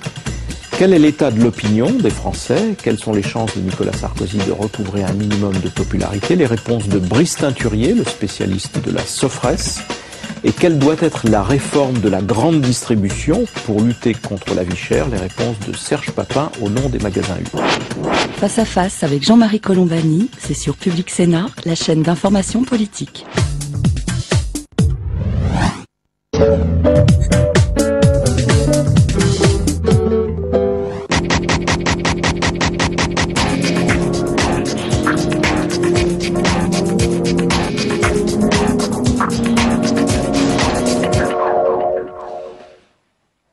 Julien Drey, candidat au poste de premier secrétaire du Parti Socialiste, est notre invité. Julien Drey, bonsoir. Bonsoir. Merci d'être avec nous au moment où la compétition s'aiguise entre Ségolène Royal et Bertrand Delanoë. Vous, Julien Drey, donc, vous voulez être le capitaine de l'équipe du PS avec l'ambition d'enterrer la guerre des chefs d'ici la présidentielle et de gagner la bataille des idées. Ça s'appelle presque une mission impossible. Hein, presque une mission impossible, mais c'est celle je vois bien que les vous amis êtes... de Tom Cruise. Ah, voilà. C'est celle que vous vous êtes fixée pourtant, oui, dans Voilà, le costume de Tom Cruise. Voilà. La solution radicale. Dans Mission Impossible. Dans Mission Impossible. Hein, bon, on va essayer d'aller un peu plus loin quand même, et de voir quand même quelles sont vos chances à vous de nous un clin d'œil convaincre. cinématographique au moment du Festival de Cannes. Puis on est obligé d'être là et on peut pas être sur la croisette. C'est vrai, on n'est pas sur la croisette. Et il y a pas mal de choses qui se passent au Parti Socialiste en ce moment qui pourraient s'apparenter effectivement à du cinéma. On va vous interroger avec donc Philippe Martinat, du Parisien aujourd'hui en France, notre partenaire, et Elisabeth Lévy, journaliste au Point, à Marianne et animatrice également du site causeur.fr, et David Revaud-Dallon de Libération.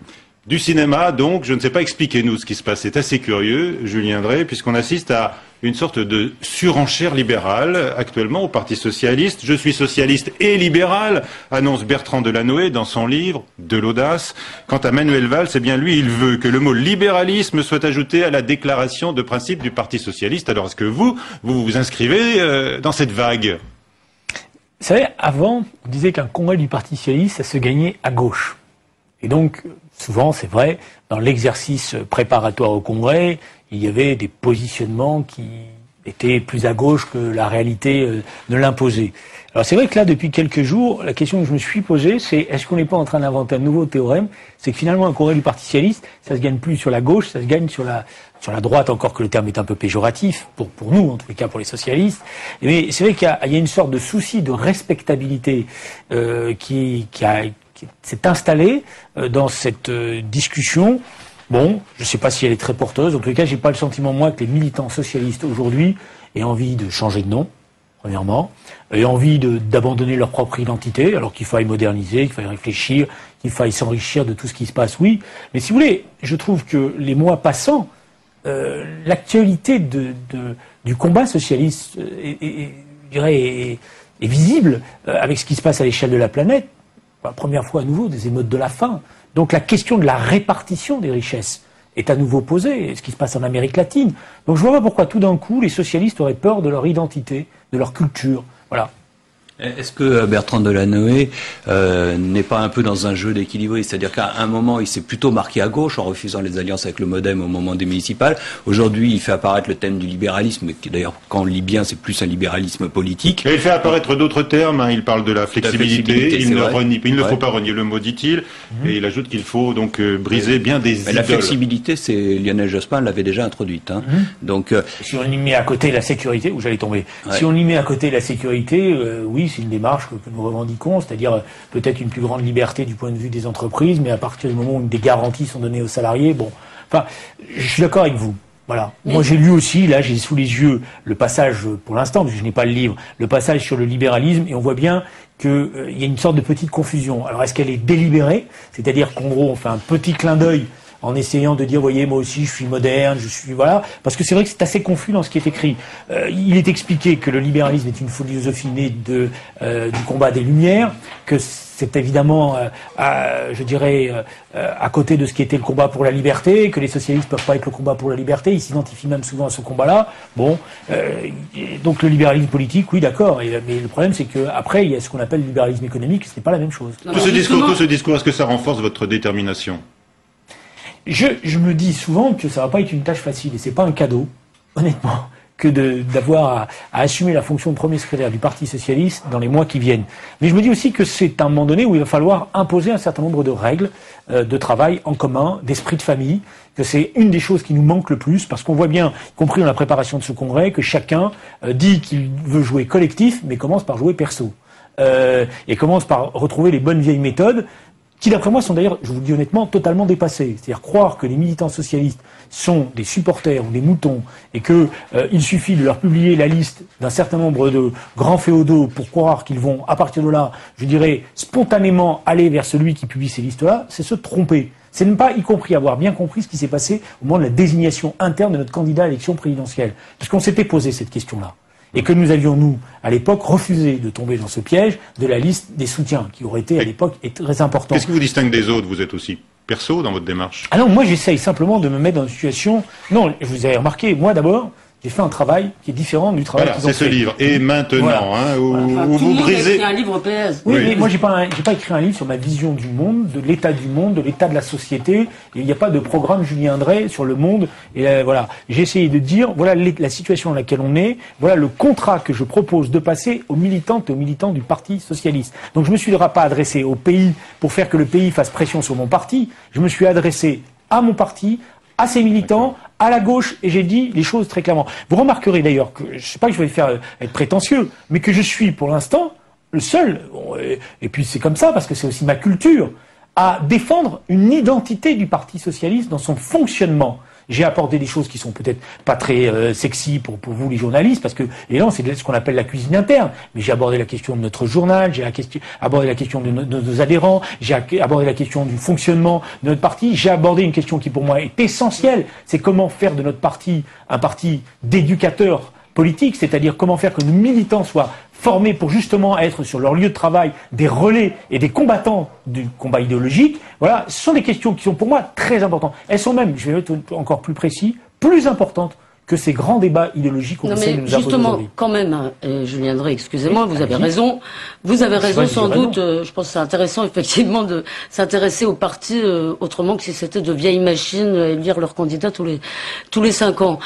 Mais tout de même, l'identité, c'est le mot que vous avez prononcé, l'identité du Parti socialiste, ça doit être aussi une identité doctrinale. Et moi, je suis frappée dans ce que vous avez dit du libéralisme tout à l'heure. Si vous voulez, ça fait des années qu'on entend dire que le PS doit faire son Bad Godesberg, et en fait, ça fait bien des années qu'il l'a fait, au moins, bon, on pourrait dire en 83, disons en 93, confirmé en 2005. C'est-à-dire que ce que je pense que les gens ne savent pas, si vous voulez, aujourd'hui, les électeurs, à la fois socialistes et les autres, c'est qu'est-ce que vous voulez dire quand vous dites que vous allez combattre le néolibéralisme d'aujourd'hui, dans la mesure où vous avez vous-même, et vous avez vous-même fait campagne pour ça, pour les engagements européens du Parti socialiste, ce qui fait qu'en fait, sur cette question du libéralisme qui vous sépare, en fait, de la droite est très très faible. Alors, la question, c'est celle-là. C'est celle-là.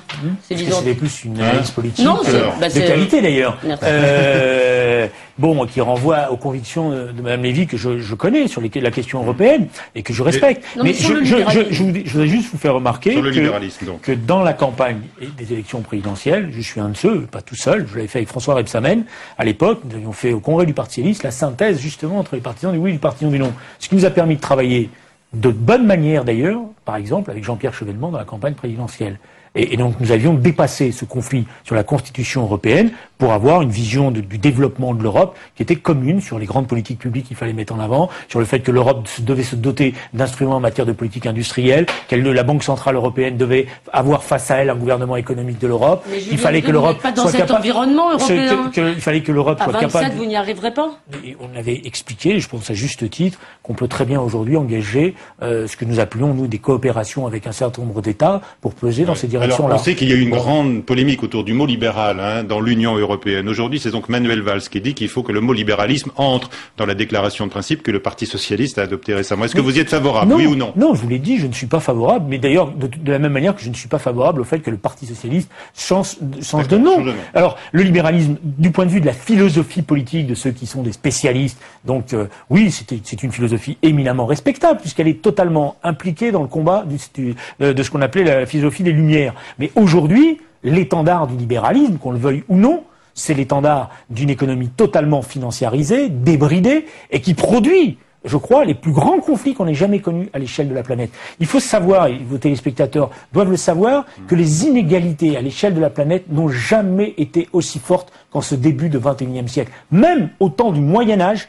les inégalités n'étaient pas de la même nature. Que proposez-vous là-dessus ? Voilà. Donc, la vraie question qui est posée, c'est pour ça que je dis qu'il y a actualité du combat socialiste. Quelle est l'identité des socialistes ? L'identité des socialistes, dès le départ, c'est de combattre une forme d'organisation du monde qui conduit à la généralisation de ces inégalités et qui les admet. Et l'identité des socialistes, c'est de dire, nous voulons justement porter un autre projet pour organiser, pour faire quoi ? Pour faire qu'il y ait une autre répartition de la richesse produite qui permette justement de lutter contre les inégalités. Ce n'est pas le nivellement. C'est pas tout le monde est pareil. Bon, c'est pas l'allocation uniforme pour tout le monde, mais c'est d'admettre qu'il y a des diversités, mais qu'en tous les cas, il doit y avoir une intervention volontaire, c'est ça le rôle de la politique, pour corriger ces inégalités telles qu'elles sont produites et pour créer les conditions d'une égalité des chances pour tous les citoyens et les citoyennes. Voilà la philosophie de départ. Sur cette philosophie de départ, je n'ai pas à me renier.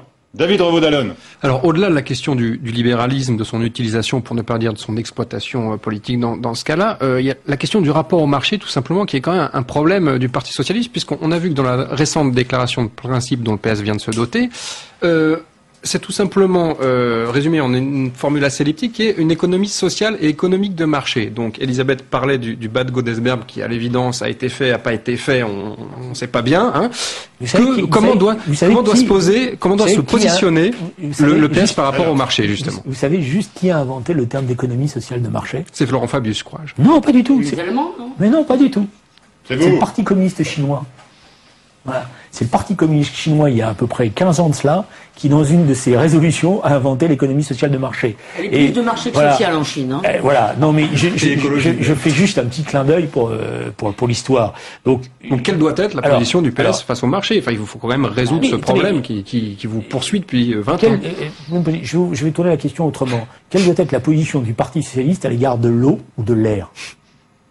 L'eau et l'air, ça existe. On fait avec, on est obligé d'en vivre. Le marché existe bien avant le capitalisme. Oui, mais la politique, c'est de savoir ce que vous allez faire avec. Non, ce que je voulais vous dire, c'est que si vous voulez me demander de savoir quel est notre rapport à l'économie de marché, mais notre rapport, il est naturel, comme tout le monde. On vit avec cette économie de marché. On vit dans cette économie de marché. Bon, après, il y a plusieurs formes d'organisation de l'économie de marché. Donc nous disons qu'il faut une forme d'économie de marché qui soit régulée par l'intervention de la puissance publique, qui est porteur de l'intérêt général et qui permet de corriger les inégalités. Quels sont les instruments pour ça? Les instruments, c'est l'impôt, évidemment, qui doit permettre justement de donner à l'État ces formes de redistribution, c'est les politiques publiques qu'on met en avant, c'est la qualité des services publics, voilà, c'est toutes les questions qui sont posées. Donc aujourd'hui, si vous voulez... Il n'y a plus de problème de rapport au marché. Non, mais moi j'en ai jamais eu personnellement. Est-ce que vous voyez une différence? D'autant que, en bon marxiste que je suis, parce que moi je revendique cet héritage-là, même si je considère que c'était pas la peine alors de le rayer dans la nouvelle... Non, mais même si je considère que ce n'est pas un dogme, et que je suis tous dogmatique, mais vous voyez, quand on me dit par exemple que la lutte des classes est dépassée, moi je crois qu'elle n'a jamais autant d'actualité. Et la lutte des classes n'est d'ailleurs pas porteur d'une société totalitaire, ce n'est qu'un constat que d'une situation. Parce que la lutte des classes, c'est quoi? C'est qu'il y a un combat entre des groupes d'hommes et de femmes sur la répartition des richesses. C'est ce à quoi nous assistons aujourd'hui. Mais quand certains partis socialistes... Non seulement le monde a changé, non seulement... C'est pour ça que je ne me réfère pas à ces termes comme cela. On le fait aujourd'hui puisque vous voulez qu'on aille dans le fond idéologique. Mais je pense que c'est pas la question essentielle en débat pour le Parti socialiste. Du libéralisme, vous répondez lutte des classes. Oui, parce que c'est une manière de faire une petite pirouette. Voilà. Non, mais tous ces gens qui se déclarent effectivement libéraux aujourd'hui au Parti socialiste, vous, Julien Drey, vous dites, moi, je reste marxiste. Oui, je reste de formation marxiste. Ça ne veut pas dire que je reste un dogmatique. Je considère que dans la réflexion d'analyse de la société de l'époque, tout n'est pas à rejeter. Voilà. Bon, il y a des tas de choses que, si vous me parlez de la dictature du prolétariat, je vais vous dire que ça, je le rejette totalement. Voilà. Si vous me parlez du suffrage, voilà, je vous rassure. Je suis pas le vieil archéo. Non, je dis simplement que je pense que le débat au sein du Parti socialiste, s'il s'engage là, il est très mal engagé. Et j'ai plus l'impression qu'on revient à ce que je dis dans mon livre. Oui. C'est-à-dire qu'on revient à des postures qu'à un vrai débat de fond. Voilà. Ce qui est amusant, c'est d'habitude, c'est les journalistes qui essayent de vous ramener sur les questions de personnes. Et là, en fait, ce qu'on voudrait obtenir, je crois, de vous, c'est simplement que vous nous disiez quelle est votre réponse politique à la mondialisation, parce qu'il suffit pas de dire on accepte le marché, ça suffit pas tout à fait. Si vous voulez, de quelle façon? Parce qu'on entend beaucoup des titres d'articles, si vous voulez, un socialisme rénové, une nouvelle réponse. Nous, ce qu'on voudrait essayer de comprendre, mais vraiment, je crois, c'est quelle est la réponse que vous proposez? Quel type de régulation, quel type d'action? C'est ça la politique aussi. Oui, je crois, oui, vous avez raison, mais je pense que dans la réflexion qui est la nôtre, nous avons donné déjà un certain nombre de pistes. Quand nous voulons une Europe qui soit une Europe puissance, comme nous le revendiquons, ça veut dire que c'est une Europe qui se dote des moyens budgétaires et politiques après pour intervenir, pour défendre un modèle social. Quand nous voulons une convention ou un traité social européen qui définit un certain nombre de normes sociales, comme par exemple un SMIC européen, par exemple, ou qui met un certain nombre de règles sur le dumping fiscal, bien nous donnons, je crois, l'illustration de notre combat. L'illustration de notre combat, c'est quoi? C'est par tous les moyens aujourd'hui donner à la puissance publique qui défend un certain projet de cohésion sociale la possibilité d'agir. Voilà. Quand les marins-pêcheurs, par exemple, aujourd'hui sont étranglés par le gazole et par certains archaïsmes de leur profession, dit-on, et qu'ils réclament des subventions, que faut-il faire? Il faut d'abord que l'État arrête, je pense, de profiter de la hausse du pétrole pour s'enrichir, puisque vous savez que dans les mécanismes actuels, la part la plus importante, c'est la part des taxes. Voilà. Donc, je pense que l'État, en la matière, par rapport à ce qui se passe chez les marins-pêcheurs, pourrait déjà corriger un certain nombre de choses en abaissant les taxes, ce qui réduirait les dépenses des marins-pêcheurs. Après, il y a un problème aujourd'hui qui permet aux marins-pêcheurs français de se moderniser, parce que vous savez pourquoi ils consomment plus de gazole que les pêcheurs irlandais? C'est parce que les modes de pêche en France ne sont pas les mêmes. Il faut tirer les chaluts et ça coûte cher en carburant. Et ça coûte cher en carburant. Donc il y a une aide, voilà, vous voyez ce que j'appelle l'aide naturelle, et là c'est l'intervention publique qui peut le faire pour permettre à la pêche française de se moderniser plus qu'elle ne l'a fait, même si elle l'a déjà beaucoup fait, pour permettre de continuer. Vous parliez quand même des postures. La question qui est posée, et moi ça ne me gêne pas, de discuter du fait que dans la vente à la criée, vous savez que il y a un prix plancher qui est fixé. Et donc, vous voyez, c'est même le débat qu'on va avoir sur la loi de modernisation économique, puisque beaucoup aujourd'hui de producteurs nous disent, c'est là où je trouve que l'actualité de notre démarche est validée, c'est que beaucoup de producteurs viennent nous voir à nous, les gens de gauche, pour nous dire il faut quelque part mettre en place une sorte de contrôle des prix. Bon, je me suis retrouvé avec des patrons qui me disaient encore récemment, nous avons besoin aujourd'hui que vous fixiez un certain nombre de prix planchers. Je disais, mais vous nous demandez donc maintenant à nous, bon, c'est quand même un paradoxe, de mettre en place ce contrôle des prix pour éviter que vous soyez écrasés par la grande distribution. Ils disaient, oui, c'est la seule manière qu'on a de s'en sortir. Voilà. Alors, sur la rénovation, je prends l'exemple du livre de Manuel Valls, qui estime qu'il faut remplacer en termes de référence les modèles, les grands anciens du socialisme, ici Jaurès et Blum, et il explique qu'il faut les remplacer par Clémenceau, je cite, et Al Gore, qui sont pas exactement dans le même registre. Qu'est-ce que vous répondez à Manuel Valls? J'ai beaucoup de considération pour Al Gore comme combattant écologiste. Je croyais que vous alliez me dire pour Manuel Valls. Bon. Alors je vais vous dire aussi pour Manuel Valls, parce que si je fais pas cette pétition de principe au départ, on va. Mais bon, Clémenceau, franchement, j'ai d'ailleurs été étonné, quoi, qu'il arrive comme ça, comme une référence du socialisme. Et puis, bon, franchement, je veux bien parler beaucoup de choses avec vous, mais sachez quand même que même si j'ai beaucoup d'affection et de tendresse pour mon voisin, puisque c'est Manuel Valls, c'est mon voisin comme député, en termes de circonscription, je suis pas sûr aujourd'hui qu'il représente vraiment la quintessence aujourd'hui de l'esprit militant socialiste. Voilà. Voilà. Hein, ça veut dire quoi, ça? Ça veut dire, je pense qu'il est très minoritaire sur ses positions. Voilà, je vous le dis comme je le pense. Voilà. Mais c'est quand même assez révélateur d'une certaine tendance. On parlait du débat sur le libéralisme. Vous savez, du temps de François Mitterrand, il y avait déjà ça, rappelez-vous.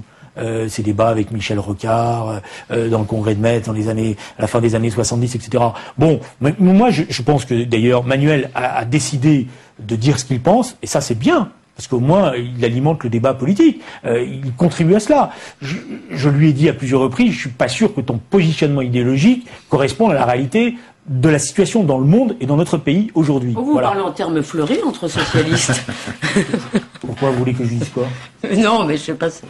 Elisabeth a un langage plus direct. Alors, Philippe Martinat. Non, mais attendez, je veux dire, il faudrait savoir. Vous voulez que les socialistes... C'est une boutade, Julien. Non, mais c'est aussi une remarque que je veux vous faire à vous, qui êtes des commentateurs avisés de la vie politique. Vous pouvez pas en permanence nous demander qu'on tranche sur un certain nombre de débats, et quand on commence à débattre, vous dire, vous voyez, vous débattez, vous êtes divisés. Oui, moi je trouve que c'est normal et naturel, et ça, finalement, qu'un certain nombre de socialistes disent ce qu'ils pensent, qu'on en discute, les militants vont voter, et on verra, mais mon sentiment, je suis un peu, je m'avance, peut-être que je vais être démenti par les faits. Si Manuel est à ma place, il vous dira que lui, il pense au contraire que l'état d'esprit majoritaire du parti va plutôt dans son sens. Moi, je crois pas cela, voilà. Mais on verra. Alors vous dites qu'il est très minoritaire, etc. Je dis pas qu'il est très minoritaire, c'est péjoratif. Mais j'ai pas le sentiment que le militant socialiste aujourd'hui ait envie de changer de nom, ait envie de se convertir au libéralisme économique. J'ai plutôt même l'impression que dans ce qui est en train de se passer, si nous voulons pas perdre, qu'est-ce qui justifie ma démarche? Parce que je voudrais revenir un peu à des choses un peu plus terre à terre. Moi, mon inquiétude la plus grande, c'est ce qui est en train de se passer aux États-Unis, chez les démocrates. Pourquoi? Parce que la démarche d'Hillary Clinton, de ce point de vue-là, m'interpelle. Elle est aujourd'hui en train d'interpeller son propre parti en disant « c'est moi qui suis en train d'être porté dans tous les États populaires », ce qu'on appelle les cols bleus. États ouvriers, populaires, bon, excusez-moi, aux États-Unis ça se pose dans ces termes-là, blancs. Et M. Obama, qui est respectable, est lui beaucoup plus porté par ce qu'on appellerait les catégories supérieures, chez nous on appellerait ça un peu les bobos. Bon, voilà. Et elle dit où se gagne l'élection présidentielle américaine? Elle se gagne malheureusement dans ce qu'on appelle les États balance, ceux qui votent pour elle. Et dans cet électorat populaire qui, dans les 2 dernières élections présidentielles, a voté républicain et n'a pas voté démocrate. C'est exactement, c'est excessif, mais c'est un peu le même problème auquel nous sommes confrontés. C'est-à-dire que si nous ne sommes pas capables de redevenir un parti populaire de gauche, va se construire à nouveau, à nos côtés, un courant beaucoup plus radical. Il est là, il existe déjà. Oui, hein. Mais il passe même chez Drucker. Voilà, il passe même chez Drucker. Oui, c'est-à-dire qu'il a changé de méthode. Avant, il voulait casser la télévision. Maintenant, il veut utiliser la télévision. Mais Julien, la question que je me pose, la plus importante pour moi, c'est comment faire pour que le Parti socialiste, justement, dans une sorte de fuite en avant, ne laisse pas ce terrain-là par une sorte de partage idéologique. Et je pense que ça serait dramatique, parce que ça voudrait dire que nous condamnerions à ne jamais gagner les élections, ou alors à changer la nature de notre Parti socialiste, c'est-à-dire en faire une force de troisième force par une alliance, je veux dire par un renversement d'alliance. Mais il y a sur cette question des classes populaires, ce qui vient de se passer en Italie est vraiment intéressant. Vous avez sans doute lu l'article dans Libé il y a 2 jours sur le vote de la Ligue du Nord. C'est-à-dire qu'on a vu un tas de gens qui étaient d'anciens électeurs, je pense, du Parti communiste, passer du côté de la Ligue du Nord. Sur 2 questions principalement, l'immigration, la sécurité. Et vous, ça fait très longtemps que vous réfléchissez sur ces questions, vous êtes l'un des artisans d'un certain tournant, disons, moins angélique de votre parti. Est-ce que vous pouvez nous parler un peu de ça, justement? Mais non, de cette question des sans-papiers, où on voit le Parti socialiste se mobiliser tout le temps. Est-ce que... Non, le Parti socialiste, il a tenu. Il aurait pu basculer, effectivement, dans une forme, je dirais, de facilité. On est dans l'opposition, c'est les autres qui gouvernent, on est pour la régularisation de tous les sans-papiers, c'est pas grave, etc. Nous n'avons pas fait ça. Nous avons dit, il faut des règles. Il faut des règles qui soient les mêmes partout, et il faut que ça soit au cas par cas à partir de règles préétablies. Ce que nous dénonçons dans le comportement du gouvernement, c'est que c'est à la tête du client. Et donc ça fait des injustices, en fonction des départements, en fonction des lobbies qui se mettent en mouvement, des pressions, etc. Maintenant, je crois que nous avons dit depuis le départ que nous n'étions pas pour une immigration débridée, que nous sommes pour une maîtrise des flux migratoires. Bon, moi j'ai employé le terme d'immigration partagée, qui est aujourd'hui le concept défendu par le Parti socialiste, c'est-à-dire comment on contractualise ces flux migratoires pour ne pas donner le sentiment que tout est possible et que tout est permis, et créer les conditions effectivement après des sans-papiers, choses comme ça. Bon, je crois que sur ces questions-là, j'ai dit sur les questions de sécurité qu'il fallait être capable de mieux prévenir et de mieux punir. J'ai fait exprès d'employer à l'époque cette expression-là. Bon, mais c'est pas bon. Comment vous dire? Je pense effectivement qu'il y a encore un parti socialiste. Il y a encore un parti socialiste qui traîne les pieds sur ces questions-là. J'avais raconté dans le livre sur la campagne électorale présidentielle comment, au moment de l'affaire de la gare du Nord, j'avais retrouvé les vieux démons qui nous avaient regagnés et je pense qu'on n'avait pas été capable justement d'affronter Nicolas Sarkozy à l'époque sur son bilan. Bon, mais malgré tout, je pense que le parti a beaucoup évolué sur ces questions-là et est plutôt homogène. Voilà. Alors, il y a une question où pourrait apparaître un clivage dans les jours qui viennent au sein du Parti socialiste et de ses élus, c'est la réforme des institutions. La voterez-vous? Écoutez, moi, j'ai déjà dit depuis le début, devant mon groupe parlementaire, et d'ailleurs en accord avec le Premier secrétaire, que nous sommes prêts à voter une réforme de la Constitution. Oui. Mais pas n'importe quelle réforme de la Constitution. C'est une vraie réforme. Une réforme qui répond aux questions qui sont posées. Comment on démocratise les institutions, comment on améliore le fonctionnement du Parlement, comment, en gros, on parlementarise les institutions de la Ve République. Voilà les deux principes que nous avons mis en avant. Donc la question du mode, oui, mais on n'est pas dans l'artifice. Il faut être, si on touche à la Constitution, c'est pas simplement pour le plaisir de dépenser des sous pour emmener le congrès du Parlement à Versailles. C'est pour qu'il y ait des vraies conquêtes démocratiques nouvelles. Pour l'instant, on n'a pas le sentiment que le président de la République et surtout le Premier ministre et la majorité qui est derrière l'UMP veuillent donner des signes substantiels d'une refonte profonde des institutions de la Ve République dans le sens que j'ai évoqué, démocratiser et parlementariser. Quand on touche pas au mode de scrutin du Sénat, quand on touche pas à la répartition du temps de parole, notamment du président de la République, quand on ne donne pas la réalité, je dirais, une authenticité au choix de la nomination des grandes personnalités. Bon, après, certes, on peut nous dire qu'il y a des avancées sur l'ordre du jour, sur les commissions d'enquête, mais en même temps, l'avancée sur l'ordre du jour, elle est quand même limitée, puisque c'est le groupe majoritaire qui décidera de l'ordre du jour à l'Assemblée nationale. Alors, malgré ces critiques, beaucoup disent certains élus... Quel est l'intérêt des socialistes à voter cette... Certains vont le faire, dit-on. Nous avons dit si. C'est d'ailleurs pour ça que nous avons déposé 2 projets de loi. Un projet de loi sur, je dirais, le mode d'élection des sénateurs, qui est quand même très important. Pourquoi? Parce que le blocage de la Ve République, pour une part, il vient justement du fait que le Sénat, et vous savez, comment a été créée l'idée du Sénat? L'image. L'image a été employée par Napoléon. Je vais la raconter parce qu'elle est utile. Il dit, quand il discutait à l'époque, il dit, mais pourquoi vous faites 2 chambres? Il dit, vous savez pourquoi je fais 2 chambres? Vous voyez, cette tasse de thé, elle est très chaude. Alors je vais prendre cette tasse de thé à côté, puis je vais verser 1 fois, je vais verser 2 fois, je vais verser 3 fois. À la fin, ça sera tiède. Voilà. Donc le Sénat, il est fait où pour, je dirais, bloquer les velléités. On le voit, c'est une vieille histoire, ça a commencé en 1936 avec le Front Populaire. Bon, donc si on ne change pas le mode de scrutin, tout est toujours paralysé, pas paralysé, mais bloqué ou atténué. Bon, c'est-à-dire que nous l'avons vécu à nos dépens, nous, prenons un exemple très simple. Nous voulions, on nous a reproché d'avoir utilisé ou d'instrumentaliser le droit de vote des étrangers aux élections locales. L'Assemblée nationale a voté, à l'initiative de la gauche, un projet de loi permettant le droit de vote aux élections locales. Donc on ne pouvait plus nous accuser d'agiter le chiffon rouge. Nous avons pris nos responsabilités à l'époque. Ce texte n'est jamais venu en discussion au Sénat. Nous sommes bloqués. Et le Sénat nous dit, ah ben voilà, c'est comme ça. Bon, vous voyez, donc on ne peut pas avancer. Donc la question de la démocratisation, elle est liée justement au changement de mode de scrutin du Sénat. De la même manière que on ne peut pas aborder la question des institutions sans se poser la question de savoir si ce Parlement actuellement représente la diversité politique de la société française. Non, à l'évidence. Et donc nous ne voulons pas, je vais aller jusqu'au bout. Moi j'ai pas envie d'avoir une réforme qui soit votée par l'UMP et le PS. Et d'avoir toute une série de forces politiques qui disent les 2 grandes formations se sont mis d'accord pour nous écraser.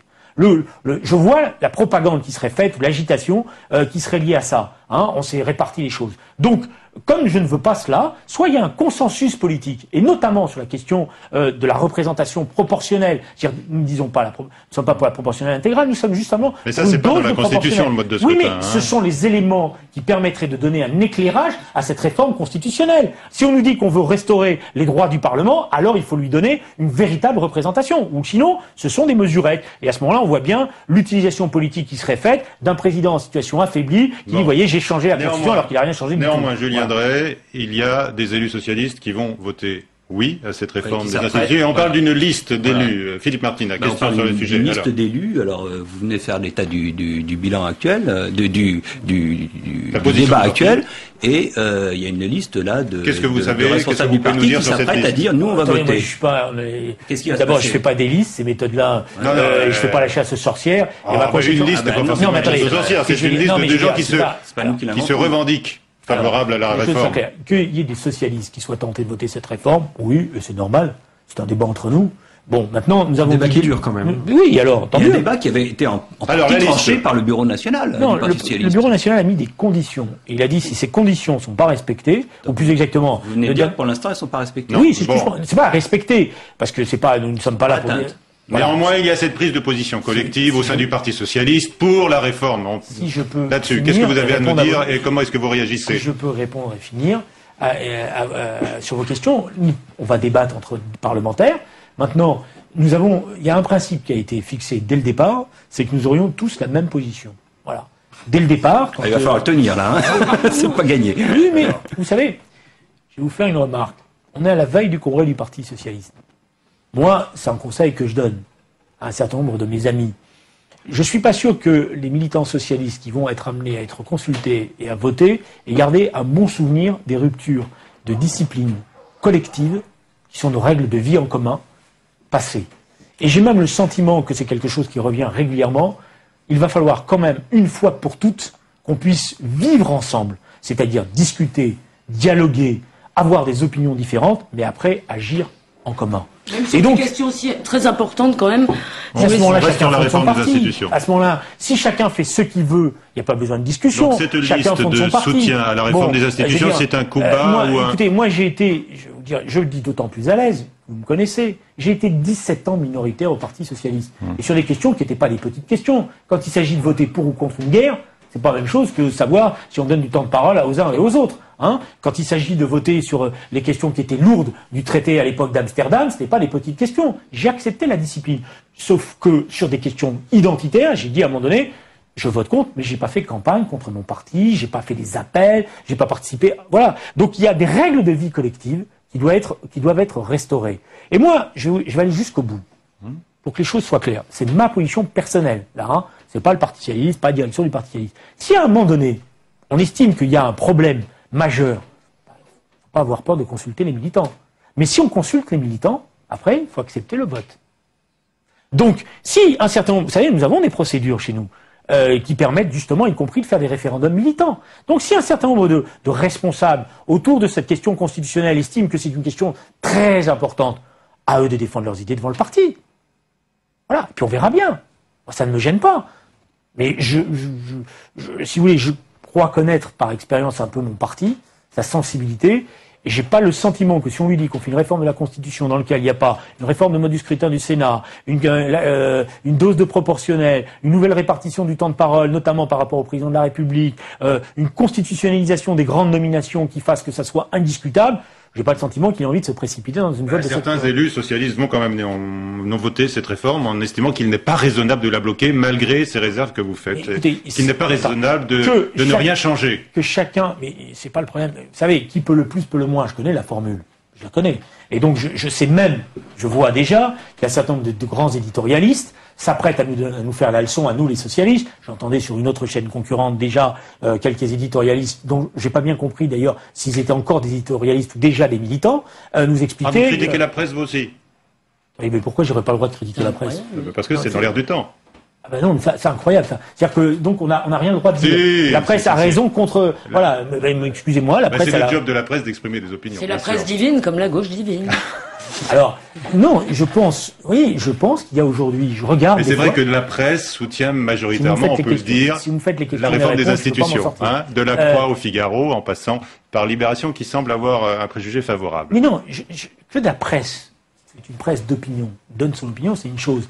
Mais qu'elle nous fasse la leçon, c'est autre chose. Donc quand on nous dit, quand j'entends des éditorialistes dire, comme c'était le cas encore il y a quelques heures, sur une autre chaîne de télévision, mais vous, la gauche, vous devez accepter la réforme, parce que d'où, je dis, attendez, excusez-moi, je me demandais les rôles des uns et des autres. Un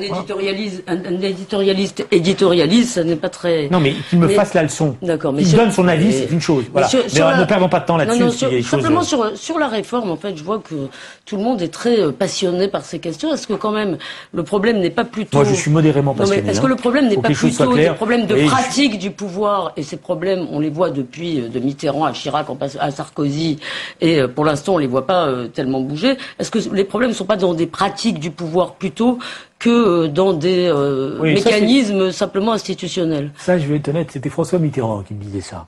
Bon.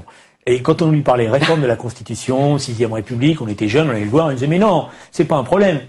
Vous êtes député, exercez votre droit de parlementaire, vous verrez, vous avez plein de droits. Et sur la pratique du pouvoir, il en connaissait rien. Voilà. Et je lui disais oui, mais quand même, il y a un truc qui s'appelle le 49.3, Monsieur le Président. Il y a un truc qui s'appelle la discipline de groupe, etc. Il y a, nous n'avons aucun pouvoir sur le plan budgétaire, puisque on nous oppose toujours l'article 40. Dès que nous votons une dépense, on me dit il faut trouver la recette. Et comme on n'arrive pas à bien gager la recette, on me dit elle tombe. Bon, donc je pense que certainement il y a une question de pratique. Prends un exemple. C'est évident que Lionel Jospin, quand il a été Premier ministre, a été un Premier ministre qui respectait éminemment le Parlement, puisqu'il prenait même un certain plaisir à venir aux questions de l'actualité et à y répondre, à y passer du temps. Il n'a pas employé le 49.3. Voilà, et il n'a jamais employé le 49.3. Donc il y a une pratique incontestable. Et c'était à l'honneur de la gauche et à l'honneur de Lionel Jospin d'avoir énormément respecté le Parlement. Je connais d'autres premiers ministres qui sont terrorisés à l'idée des questions d'actualité et qui se débrouillent toujours pour essayer de faire répondre par d'autres. Bon, donc il y a un aspect pratique, mais il y a aussi des règles. Je veux dire, sur les nominations, c'est pas rien que d'avoir dans les grandes nominations des grands organismes publics, je dirais, des nominations incontestées et incontestables, c'est-à-dire d'avoir la règle de la majorité qualifiée. Bon, parce que là, ce qu'on nous propose, c'est simplement que ça passe dans les commissions, et puis après, il y a un vote. Bon, le parti majoritaire va continuer. Alors, de temps en temps, on nous fera une petite concession, on nous fera ce qu'on nous a fait là, on donnera la présidence de la commission des finances, donc on devra se gratifier de ça. C'est pas comme ça que je conçois les choses. D'accord, on a compris votre position. J'ai une question d'un internaute sur nouvelobs.com. Il s'appelle Cédric, il se dit socialiste. Et il dit, je pense que Ségolène Royal a eu raison de se déclarer candidate. Il y aura une guerre des chefs. C'est ainsi. En tant qu'adhérent, je préfère qu'elle ait lieu maintenant et qu'une tête se dégage le plus vite possible pour les prochaines échéances nationales. Mieux vaut la guerre interne maintenant qu'en 2011. Oui, bon, écoutez, moi j'aime pas les guerres. Vous me permettrez. Et surtout, j'aime pas les guerres dans mon parti. Voilà. Changer de parti. Non, je voudrais que ça, je voudrais changer le parti. Eh ben voilà. Hein. Avant de changer de parti, je vais essayer de changer le parti. Là, quand même, la guerre interne. Est-ce qu'il ne faut pas effectivement la régler au plus vite? Ça, c'est le climat qu'on essaye d'installer.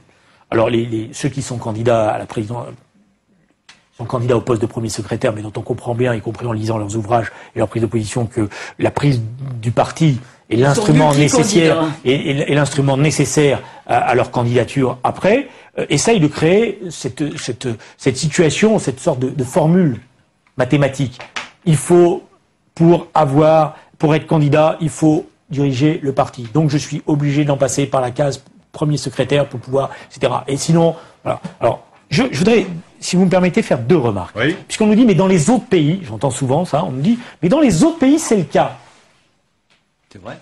Eh oui. Les autres partis sociaux-démocrates européens. Oui, mais vous avez raison, c'est vrai, c'est le cas. Et c'est des régimes parlementaires qui... Merci de me faire la réponse. Elisabeth.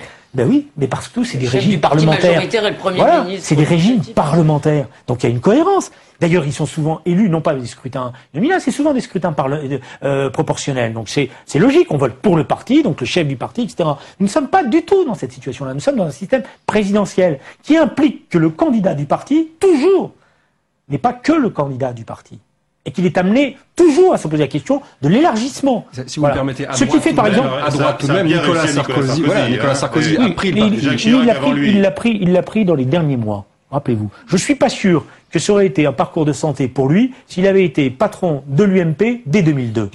Voilà. Enfin, il l'a pris dans les derniers mois. Il a pris dans les derniers mois. Il a pris dans l'année qui précédait l'élection présidentielle. Et c'est là qu'il a mis en mouvement, sans d'ailleurs, avec une situation qui était par ailleurs pour lui assez facile, c'est qu'il n'y avait pas beaucoup de concurrence sérieuse, je veux dire, par rapport à sa candidature. Il avait pris toutes les précautions nécessaires pour cela.